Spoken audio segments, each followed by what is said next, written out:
Well, in fact, it's actually editing Jade. I'm currently filming this intro in September 2020. This video was meant to go out in October, November 2019. Whoops. I did have a whole intro filmed obviously back then, but now it would just be weird to put it in the video, so here I am editing it a year on.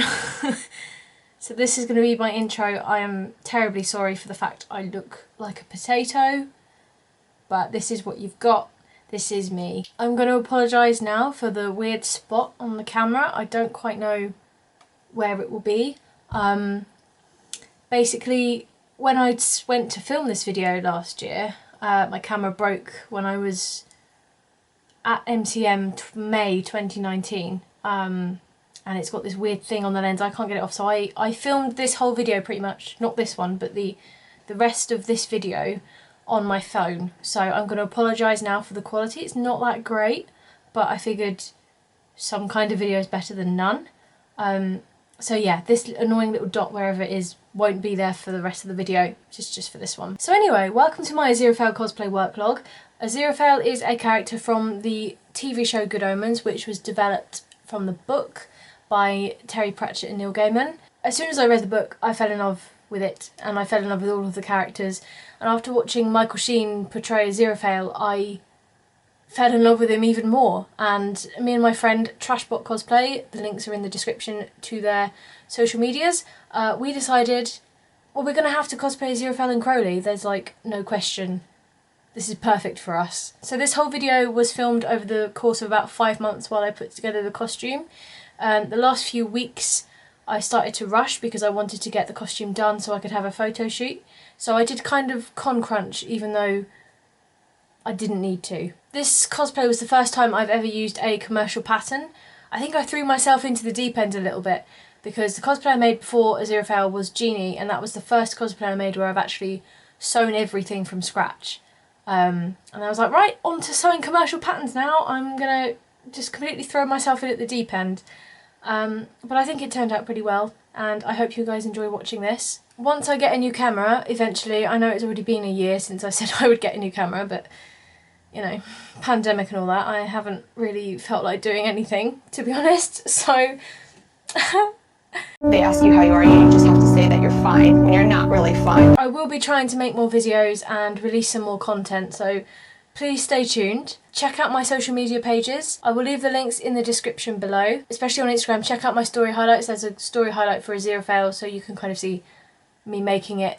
Obviously this video shows that, but also, I don't know, you might want to check out my social media too. Whatever you want to do.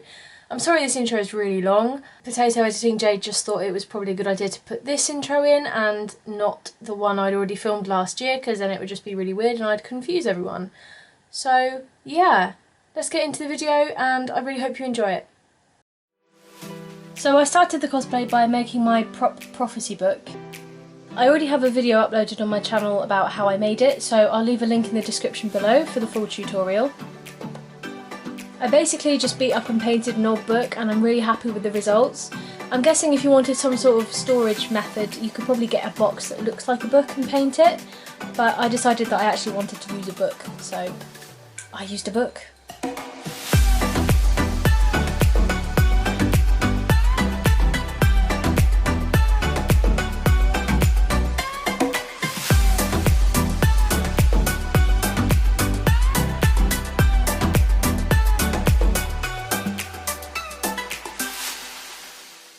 I bought this old pocket watch fob from eBay since it was the closest I could find to Aziraphale's actual fob. I spray painted my fob gold and switched the chain for a gold one. In this video I'm wearing my phantom waistcoat as a test to see how it would look. I bought an angel wing patterned ring on eBay and I painted it gold. It did come silver, but I painted it gold, and I couldn't seem to find a screen accurate ring back then, obviously.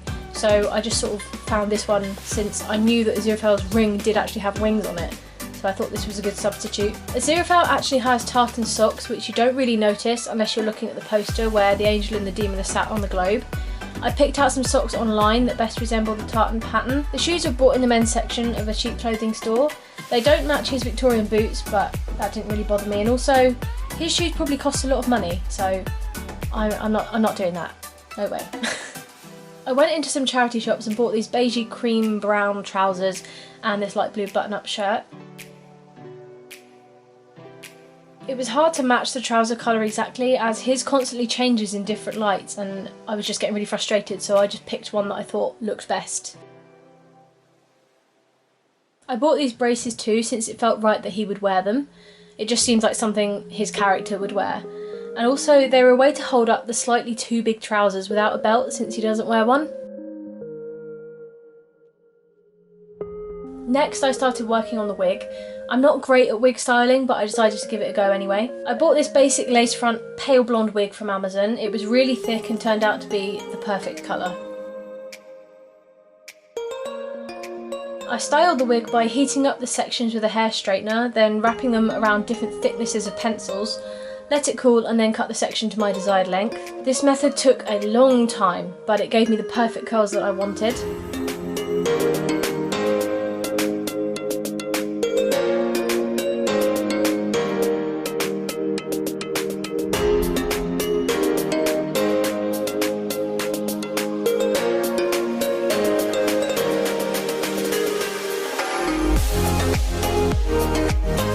I do advise having something to entertain yourself as you do this, like a TV show or music, since it gets really tedious. I ended up watching a couple seasons of one of my favourite shows, and some other shows as well, and oh boy, it took a long time.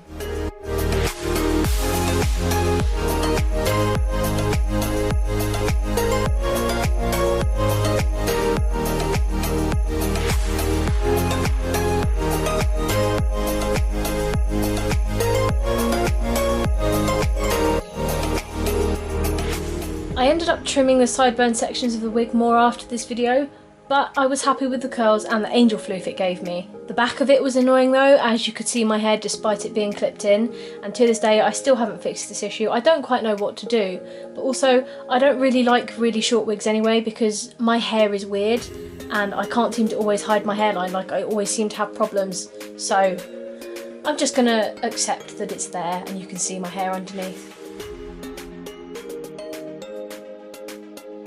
Makeup wise, I just stuck with the basic foundation and concealer and contoured my face to give it more of a male face shape, and also to age myself up a bit. And then I went in with a little bit of a nude lipstick as well.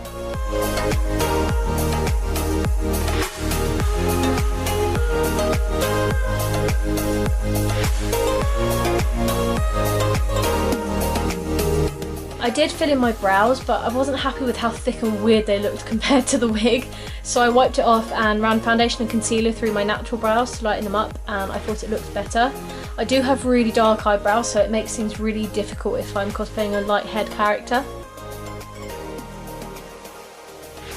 Now this clip really hurts me because my dog is no longer here anymore, but it's cute and I miss him, so I'm leaving it in. So the pattern I used for this cosplay is McCall's pattern M7003, and I used it for the coat and the waistcoat. I altered the waistcoat pattern so it had more of a flat bottom edge and not pointed, and also added welt pockets so that it matched Aziraphale's. I painted the almost screen accurate design onto some black buttons. I made the waistcoat using a deep dark brown lining fabric and a brown upholstery velvet. It was harder to sew that as it was thicker than normal fabric, but it was a perfect colour and it had a really nice pattern to it that looked similar to the one in the show. I didn't want to weather my waistcoat since I didn't want to risk ruining it, but Zira's is worn down around the buttonholes as he's been using it for a really long time. Other cosplayers have achieved this look, I think, by using bleach on certain parts of their waistcoat, but I don't know for sure, so don't hold me accountable and test it on a scrap piece of fabric first.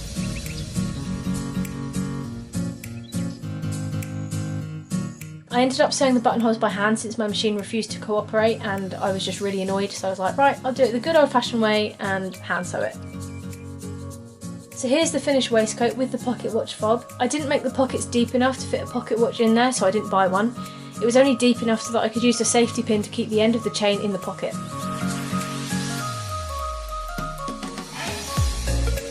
I bought fabric from Spoonflower to make a screen accurate bow tie, and I ended up loving the design and how cute it looked with my finished cosplay.